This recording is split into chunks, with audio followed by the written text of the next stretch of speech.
chapter 3, Naomi tells Ruth she wants to find a home where Ruth will be provided for.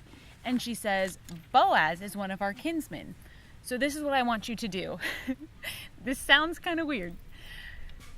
I want you to go to the threshing floor after Boaz has eaten and drank, and once he is lying on the floor, on the threshing floor, I want you to go to him and uncover his feet and lay at his feet. And Naomi says, okay.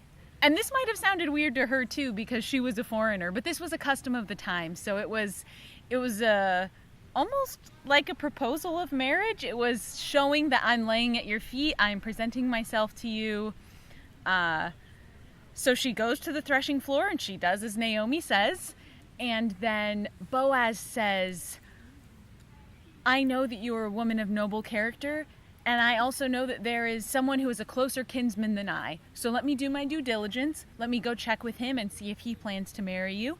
And if he doesn't, then I will marry you. And then he says, don't go back to your mother-in-law empty-handed. And he gives her a bunch of barley to take home to Naomi.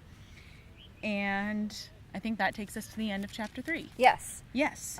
So that sounds all kind of like a weird narration. Yes. Of like something that happens, but when we go into the verses, it's really beautiful. So we thought to name this chapter Ruth the Obedient, because there are several instances throughout this process that bring her and Boaz together where all she's doing is listening and doing exactly what her family is telling her to do. Her family meaning Naomi, and then Boaz instructs her to do something specific, and then also Boaz of noble character does what he's supposed to do, and checking with the right people, and then also the process with which he carries out the act of then taking her as his wife is pretty awesome as well, and we'll learn about that in chapter 4. In my notes, I wrote down that chapter 3 is a magnificent display of respect, obedience, and affection, because there's a large amount of protection and provision that needs to happen throughout this whole thing because, like Cammie said, Ruth was a foreigner. And then as a gleaner, it's also not necessarily understood by everyone in the town or everyone in Boaz's field. It might not be as accepted that she's asking him to be the kinsman redeemer and take her as her husband. Take her as her wife. His wife. All the pronouns. Her as his wife. Yes. So, if you don't mind, I just want to jump right into, first of all, the first instance in verse 5 of Ruth's obedience. She basically said back to Naomi, all that you say to me, I will do. After Naomi had instructed her, now it's time, I think we should ask Boaz if he can take you as his wife. And into his household to provide for you.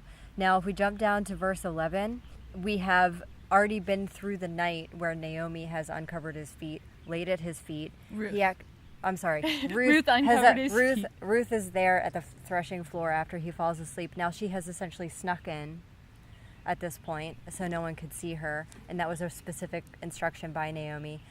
Uncovered his feet, fallen asleep at his feet. Now, in the middle of the night, something wakes him. Because, and this is another cool thing that I think is a God provision moment, is that if they were to have waited until morning to have this conversation, they probably would have been overheard. So the fact that something startled him and then he woke in the middle of the night and they were able to have kind of like a protected conversation, I think is a detail that, I don't know. I don't know if I'm making it up, but there's been some question behind like what startled him and what made him wake up in the middle of the night. But that's when she poses the question of being her guardian redeemer. And he says to her, my daughter, do not fear. I will do for you all that you request. For all the people of my town know that you are a virtuous woman or of noble character in other versions. Now, it is true that I am a close relative. However, there is a relative closer than I. So as Cammie mentioned earlier, he immediately mentions to her there's someone who technically on paper is supposed to redeem you as his wife first. So let me check with that person.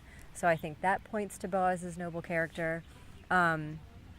And then, as far as protection goes, once they finish up this conversation, he says to her, "Do not let it be known that the woman came to the threshing floor." And then he still gives her barley to take back to Naomi. So it's another example of all of the main characters here in this chapter.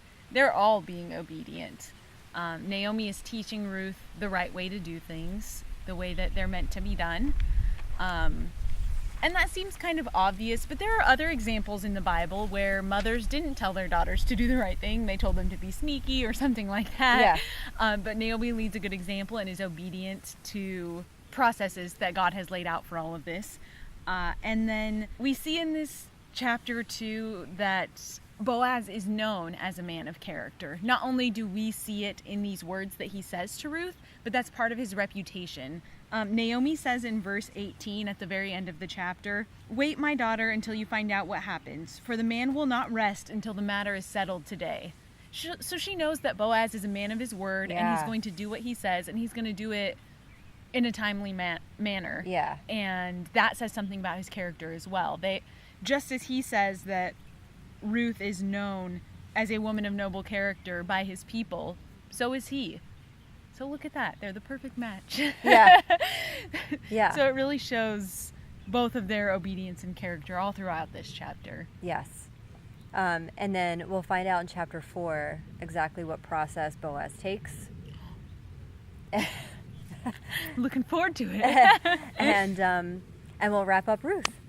Yeah. So join us for that chapter. We hope you enjoyed this one. And